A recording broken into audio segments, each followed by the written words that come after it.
Hey everyone, this is Sam Gold from FieldGoals.com, and today we are going to look at the general trends of Russell Wilson's 39 touchdowns in the 2015 season. In the regular season, Wilson passed for over 4,000 yards, maintaining a 68% completion rate, and scored 34 touchdowns through the air while running one into the end zone.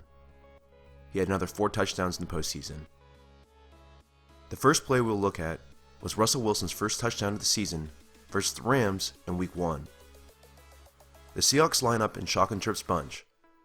Before the snap, Wilson sees that the Rams are showing a blitz with their linebackers, while safety number 25, TJ McDonald, lines up directly across from Jimmy Graham in off-man coverage. The ball is snapped, and Wilson immediately feels pressure.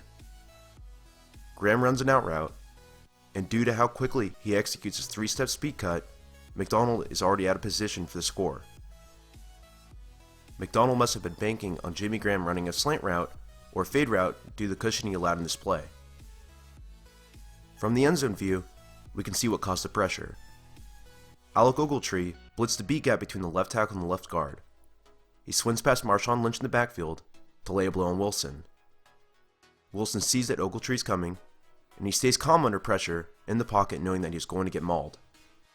As a side note, focus on defensive lineman number 99 Aaron Donald, who lines up in the Rams 3 tech, standing at the shoulder of the left guard. He takes a hard step inside, setting up a swipe to penetrate the same gap that Ogletree attacked. If Ogletree was not blitzing, there's no doubt in my mind that Donald would have been there to cause the hurry. Speaking of Jimmy Graham, he is a matchup nightmare as a tight end. If he's healthy, the Seahawks will be thankful to have him back in the lineup this season.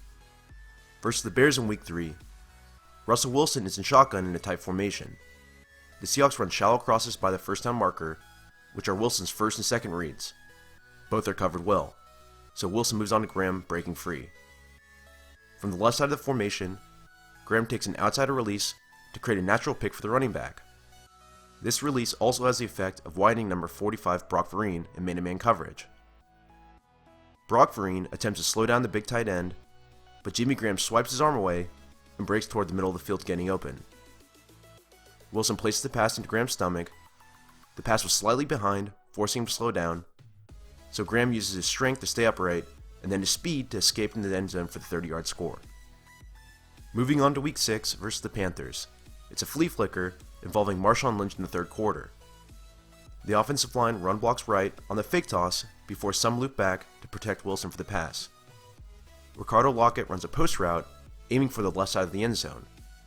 Wilson received the pass back from Marshawn Lynch, has time to plant, and lobs the pass deep down the field for his receiver. The pass is underthrown, forcing Lockett to adjust to the ball. He jumps over Panther safety Kurt Coleman to haul it in for the score. Underthrown passes have been a consistent theme in Wilson's time in the NFL. In my opinion, he has the arm strength to make the deep passes, but I think he underestimates how far he needs to throw his high arc passes. While many Seahawks fans criticize Darrell Bevell's schemes, I can always find a gem in his play designs, and for some reason, it almost always involves running back. This touchdown versus the 49ers features a play-action pass where the tight end runs a drag wheel route and the running back runs a flare route from the backfield. The 49ers send 6 to pressure Wilson, but the play-action holds him at bay. Since the Seahawks flood the left sideline, number 57 Michael Wilhoit sprints from his hook curl zone responsibility to cover Luke Wilson. As Wilson is throwing his pass, he sees Wilhoit near the tight end, so he throws the pass to Thomas Rawls instead. Wilhoit, who is sprinting to cover Wilson, attempts to slow down and tackle Rawls, but Rawls uses momentum against him to cut back inside. Number 47 Marcus Cromartie, who was covering Jermaine Kearse on his post route, attempts to head off Rawls, thinking he's going to cut through the middle of the field. Instead, Luke Wilson sets the block and make sure Rawls get into the end zone untouched. If you have watched my Doug Baldwin or Tyler Lockett video breakdowns, you'll know that Russell Wilson blew up in the second half of the season last year with their help. In the Seahawks blowout of the Vikings in Week 13, Wilson lines up in shotgun in a 3x2 set. Lockett motions across the screen. Since no defenders follow him, this indicates zone defense to Wilson. The Vikings drop into cover 3 post snap, and Baldwin runs a deep crossing route underneath the free safety. Since number 15 Jermaine Kearse runs a shallow crossing route, there are no wide receivers immediately on the right side of the field. This puts number 23 Terrence Newman in space covering nobody. In this situation, he has to look back across the field to see if there's any crossers. He's late getting back to Baldwin, allowing a seam for Wilson to place his pass between himself and the free safety for the score. Baldwin had 14 touchdowns in the regular season this year. I sincerely doubt he'll repeat that feat, but he's definitely capable of handling more targets. The last play we'll look at was in Week 17 versus the Cardinals. The Cardinals have one safety deep, with number 28 Justin Bethel playing bump and run coverage on Jermaine Kearse's fade route at the top of your screen. Kearse uses his inside arm to swipe away Bethel's attempt to pin him up the sideline.